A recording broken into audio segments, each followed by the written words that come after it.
बीते दिनों बरही निवासी 17 वर्षीय किशोर रूपेश कुमार पांडे की हत्या के विरोध में व खतियान आधारित स्थानीय नीति बनाने, छात्र नौजवानों को रोजगार देने और वर्तमान भाषा नीति को वापस लेने की मांग को लेकर गुरुवार को इनकलाबी नौजवान सभा द्वारा गावा बाजार में मशाल जुलूस निकालकर विरोध प्रदर्शन किया गया। कार्यक्रम में मुख्य रूप से इन्नौर जिला सचिव अशोक मिस्त्री उपस्थित थे। मौके पर उन्होंने कहा कि रघुवर दास के नेतृत्व में भाजपा सरकार के कुशासन से मुक्त होने की छटपटाहट और हेमंत सरकार द्वारा जनता से किए गए वादे के कारण झारखंड में यूपीए सरकार बनी, लेकिन आज 2 साल होने के बाद भी झारखंड के आम आवाम को बदली हुई सरकार का कोई फायदा नहीं दिख रहा है। आज भी सरकारी संस्थानों में पहले की ही तरह भ्रष्टाचार हो रहा है और जनता को कोई न्याय नहीं मिल रहा है। इन्हीं सवालों को लेकर इनकलाबी नौजवान सभा द्वारा 11 फरवरी को पूरे राज्य में अनुमंडल के समक्ष 1 दिवसीय धरना कार्यक्रम किया जाएगा।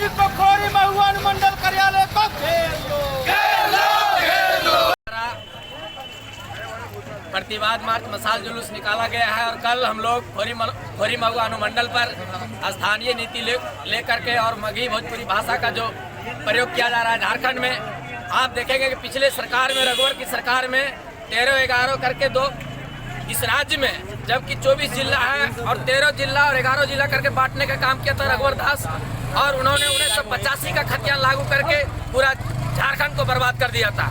उसी के तर्ज पर जब भी देखेंगे कि हेमंत सरकार में आने के बाद में 5 लाख रोजगार कह करके आया था, लेकिन अभी तक 1000 नौकरी भी नहीं किया है। इन्होंने ये भी किया था आवास के नाम पर, बेरोजगारों के नाम पर स्थानीय नीति हम 1932 का लागू करेंगे, लेकिन जो देखे होंगे कि 2 सत्र अभी तक बीत चुका है, 2 साल बीत चुका है हेमंत सरकार का, लेकिन अभी तक स्थानीय नीति इसका नहीं बन पाया है। साथियों, यहाँ का ये रवैया है। अभी आप देख रहे हैं हत्या पर हत्या बढ़ रहा है। अभी किस तरीके से बरही में मरकच्चों में हमला हुआ, लेकिन ये सरकार नेटवर्क बंद कर दिया 2 दिन में। क्या उससे समस्या सुलझा जाएगा? लेकिन हम इस हेमंत सरकार से चाहते हैं कि अगर आप इस भ्रष्टाचार को, स्थानीय नीति को और यहाँ के आम आवाम को अमन चैन की जिंदगी का इस कानून को और लोकतंत्र को मजबूत करना होगा।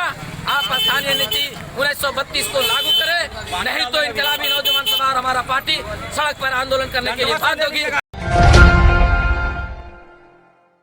गिरिडीह नगर निगम के पुराने भवन को तोड़कर नए भवन निर्माण को लेकर नगर निगम परिसर में संचालित 22 दुकानों के दुकानदार ने अपनी दुकान की जगह आवंटित करवाने की मांग को लेकर एक आवेदन पार्षद प्रतिनिधि हबलू गुप्ता, विपिन अग्रवाल और सुधीर अग्रवाल की अगुवाई में नगर निगम के उप महापौर प्रकाश राम एवं उप नगर आयुक्त को सौंपा। द्वारा नगर निगम में इन लोग सभी दुकानदार लगभग 22 परिवार, जो 22 दुकानदार हैं, उनकी आजीविका पर इन लोग के मिलने के लिए आए हैं नगर निगम में आयुक्त साहब से।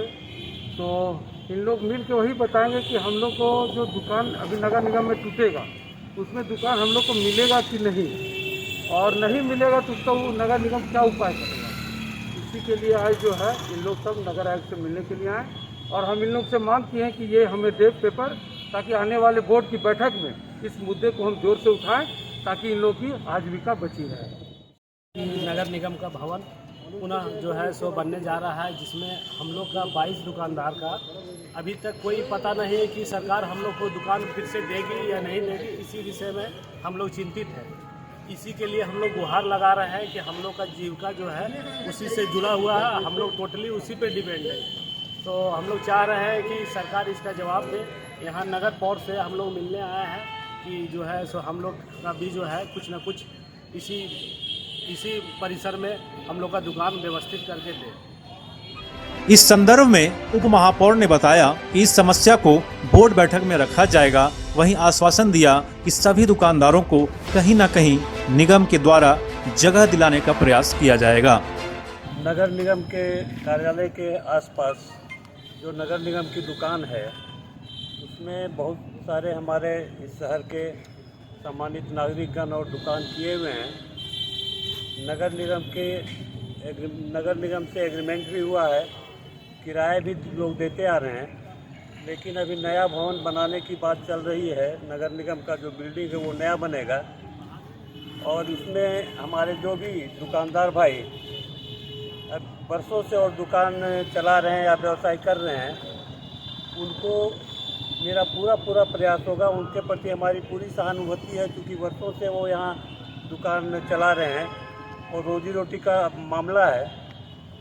मेरी पूरी कोशिश रहेगी कि ऐसे दुकानदार जो अभी यहाँ अपना जीवन यापन कर रहे हैं दुकान चलाकर, उनको कहीं ना कहीं और सेटल किया जाए ताकि उनका रोजी रोटी पर किसी भी तरह की कोई दिक्कत नहीं। गुरुवार को गांडे विधायक डॉक्टर सरफराज अहमद द्वारा खंडोली वाटर ट्रीटमेंट प्लांट का औचक निरीक्षण किया गया। मौके पर प्लांट में कार्य कर रहे कर्मियों ने अपनी सारी समस्याओं से विधायक को अवगत कराते हुए कहा कि हम सभी कर्मी लगभग 11 वर्षों से कार्य कर रहे हैं, लेकिन ना हमें सही से वेतन मिलता है और ना ही पीएफ कटता है। वहीं सरकार द्वारा मिलने वाली तमाम सुविधाओं से अब तक वंचित रखा गया है।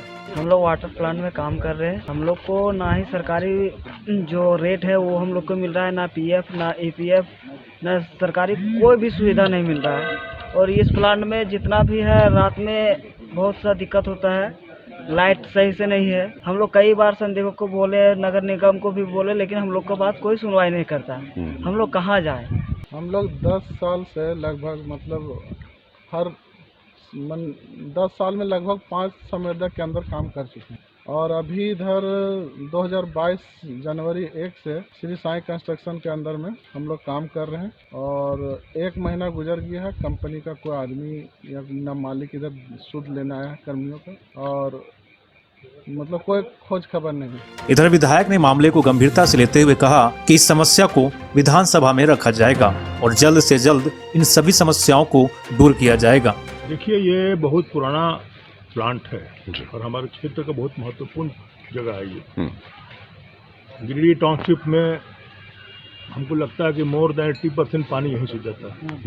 ठीक है, हाल फिलहाल में दो तीन जगह अचानक से या कुछ और प्रोजेक्ट बना है जिससे कि पानी आता है, लेकिन 80% पानी यहाँ से जाता है। पहले पीएचडी डिपार्टमेंट खुद इसको चलाता था, धीरे धीरे करके उसने आउटसोर्सिंग कर दिया और अब तक इन लोगों ने कम से कम 3-4 संवेदक को देख लिया, लेकिन एज पर एग्रीमेंट जो भी संवेदक होता है वो काम नहीं करता है। मिसाल के तौर पर इनका वेजेस नहीं बढ़ता है, इनका पीएफ नहीं कटता है। यहाँ जो दिक्कतें हैं, इनको लाइन नहीं है, बिजली नहीं है, चोर चक्के आते हैं, काम तबाह करते हैं और आखिर जाए तो जाए किसके पास? पीएचडी विभाग के पास जाते हैं, बोलते कि जाइए वो तो आउटसोर्सिंग हो गया, कॉन्ट्रैक्टर से बात कीजिए। और अभी कॉन्ट्रैक्टर को कॉन्ट्रैक्ट लिए हुए 2 महीना हो गया, उसका दर्शन यहाँ नहीं हुआ, अभी तक झांकने नहीं आया, तो ये तो चलेगा नहीं। जो सरकार का कानून है, इनको जो पैसा मिलना चाहिए, जो पीएफ कटना चाहिए, जो अब क्लोरीन पड़ा हुआ है, खराब हो गया, वो मिलाने वाला कोई नहीं है। विभाग का कोई आदमी, एक इंजीनियर तक नहीं आता है देखने के लिए, झांकने के लिए। और अगर कोई बातें होती है, कुछ घटना घटती है, तो जिम्मेदारी किसकी होगी? सब जिम्मेदारी इनकी होगी जो मजदूर है। ना कोई इंजीनियर है, ना इसमें कोई टेक्नीशियन है, ये रॉ हैंड है, लेकिन ये लोग काम सीखे हुए हैं, इसलिए काम चला रहे हैं। तो मैं इन सब चीज़ों को सरकार के संज्ञान में लाऊंगा और जो भी बन पाएगा इनकी मदद होगी उसमें। मौके पर मुख्य रूप से यूथ कांग्रेस के गांडे विधानसभा अध्यक्ष हसनैन आलम, शाहनवाज अंसारी, सुरेंद्र हेम्ब्रम सहित कई कर्मी मौजूद थे।